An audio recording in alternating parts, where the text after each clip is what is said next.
সন্মানীয় সাংবাদিক বন্ধুসকল, যোৱাকালি আমি বৰপেটা ৰোড পৌৰসভাৰ এটা সভা অনুষ্ঠিত হৈছিল। সেই সভাৰ আলোচ্য বিষয় আছিল আগন্তুক স্বাধীনতা দিৱসত আমি কি প্ৰগ্ৰাম অনুষ্ঠিত কৰিম। যেহেতু আপোনালোকে গম পায়, অহা 15 আগষ্টত যেটো স্বাধীনতা দিৱস 75 ইয়াৰ্ছ পূৰা হ'ব আৰু অসম চৰকাৰে আৰু কেন্দ্ৰীয় চৰকাৰে অহা 15 আগষ্টৰ বিষয়টো লৈ বিভিন্ন প্ৰকাৰে কাৰ্যসূচী তেওঁলোকে হাতত লৈছে। আজাদী কা অমৃত মহোৎসৱ বুলি তেওঁলোকে অহা 15 আগষ্টৰ নামাকৰণ ইতিমধ্যে কৰিছে। ইতিমধ্যে আমালৈ বহুত চিঠি তেওঁলোকে প্ৰেৰণ কৰিছে, আমাৰ কি কৰিব লাগিব। সেই বিষয় লৈ আমি অহাকালি এখন সভা অনুষ্ঠিত কৰিছিলোঁ। সেই সভাতেই অন্যান্য শিতানত মই যেতিয়া আলোচনা কৰিবলৈ ওলাওঁ, তেতিয়া বৰপেটা ৰোডত 2005 চনত প্ৰয়াত বিদ্যানন্দ চৌধুৰী যেতিয়া আমাৰ পৌৰপতি আছিল, সেই বোৰ্ডখনে এটা প্ৰস্তাৱ তেওঁলোকে লৈছিল যে আমি নতুনকৈ কোনো সুৰাৰ বিপণীৰ পৌৰসভা ফালৰ পৰা কোনো আপত্তিবিহীন প্ৰমাণপত্ৰ আমি নিদিওঁ। আৰু ঠিক সেই ধাৰা অব্যাহত ৰাখিছিল আমাৰ দিলীপ কুমাৰ সাহাবুদে। মোৰ বস্তুটো অলপ উল্টাই দেখা পালোঁ। যোৱাকালি আলোচ্য বিষয়টো আৰু আজিৰ প্ৰিণ্টত মিডিয়াত বা ইলেক্ট্ৰনিক মিডিয়াত যি দেখা পালোঁ। শ্ৰোতাৰ সাংবাদিক বন্ধুসকল, আমি যেতিয়া ৰাজনীতিক নিৰ্বাচনত অৱতীৰ্ণ হৈছিলোঁ, ৰাইজৰ দুৱাৰে দুৱাৰে যেতিয়া আমি গৈছিলোঁ, ৰাইজক বিভিন্ন প্ৰতিশ্ৰুতি দি আমি এই বোৰ্ডত আহিছোঁ। সেইমত আমি বিভিন্ন বৰপেটা ৰোডত বিভিন্ন উন্নয়নৰ কাম কৰিম বুলি আমি এই বোৰ্ডত আহিছোঁ। আমাৰ এইটো একটো লক্ষণ আছিল, আমাৰ এইটো সুৰাৰ নগৰী হিচাপে গঢ়ি তোলাৰ, আৰু ভৱিষ্যতো নাহে।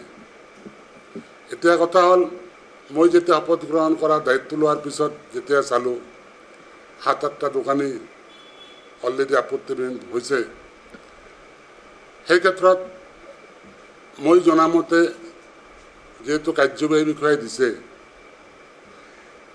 কোন পৰিপ্ৰেক্ষিতত দিছে, কি পৰিস্থিতিত দিছে, মই এইটো সম্পূৰ্ণৰূপে অৱগত নহয়।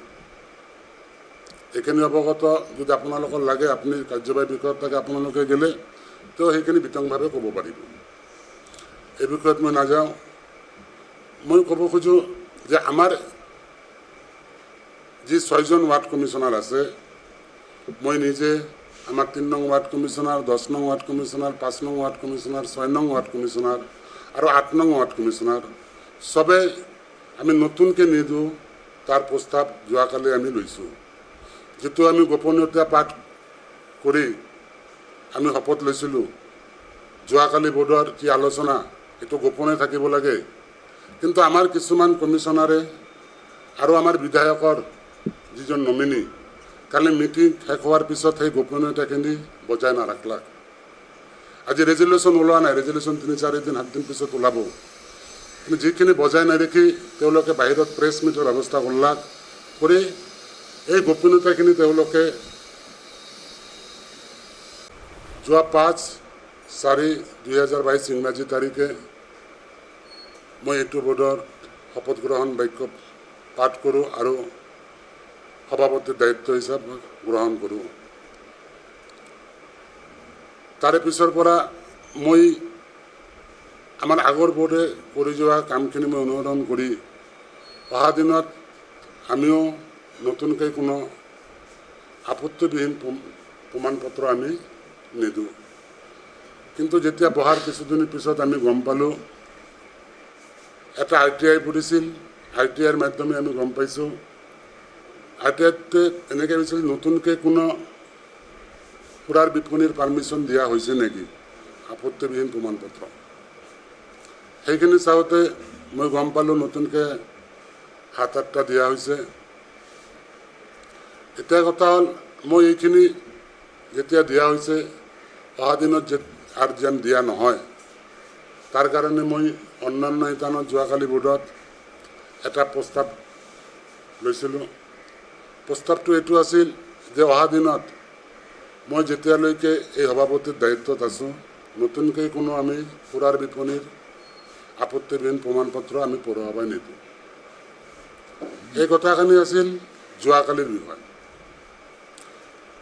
যেতিয়া আমাৰ সভা শেষ হৈছে তাৰ পিছত আপোনালোকে কিছুমান সাংবাদিক বন্ধু আছিল, সেই সময়ত আমাৰ MLAৰ নমিনীজনে তেওঁৰ বক্তব্য প্ৰকাশ কৰিছে যে 4জনে আগন্তুক দিনত যাতে পৌৰসভাৰ ফালৰ পৰা কোনো অনুমতি নিদিয়ে তাৰ কাৰণে তেওঁলোকে মত দৰ্শাইছে আৰু 6জনে নতুনকৈ যে দিব পৰা যাব এইটো যে বন্ধ কৰিব লাগে তাৰ আপত্তি দৰ্শাইছে। মই যেতিয়া বিভিন্ন ইলেক্ট্ৰিক মিডিয়াত বা বিভিন্ন প্ৰিণ্ট মিডিয়াত আজি দেখা পালোঁ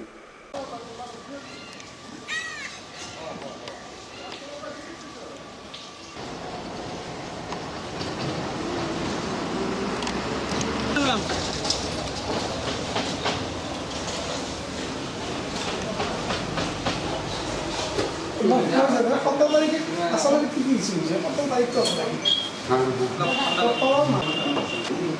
আজি আছে ব্যক্তিগত